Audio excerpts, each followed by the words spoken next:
Ang susunod na programa ay rated PG. Ito ay nangangailangan ng patnubay at gabay ng magulang para sa mga batang manunood.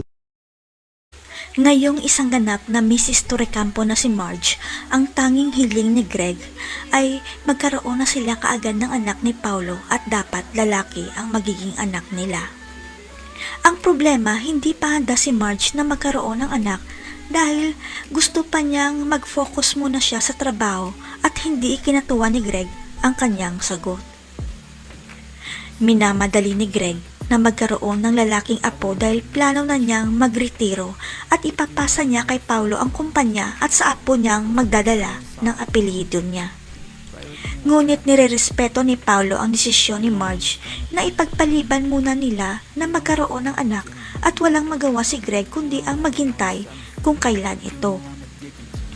Hanggang sa makarinig si Greg ng usap-usapan na baka baog ang anak niyang si Paulo kaya wala pa silang anak ni Marge at hindi ito matatanggap ni Greg.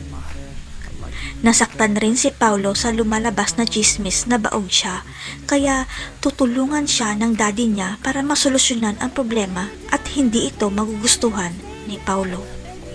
Sikretong kakausapin ni Greg si Paulo na maghahanap sila ng ibang babae para magdadala ng anak niyang lalaki at isisikreto nila ang lahat sa kanyang asawa.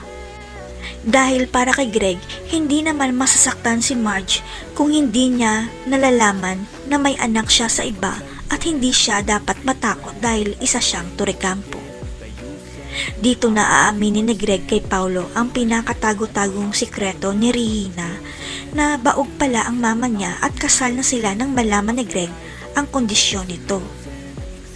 Para hindi mapahiya si Greg dahil isa siyang Torrecampo, binuntis niya ang ibang babae at si Paulo ang naging bunga nito at wala na siyang balita sa ina ni Paulo. Sino kaya ang babaeng pinili na magdadala ng anak sa labas ni Paulo? Hahanapin naman kaya ni Paulo ang kanyang tunay na ina? Abangan.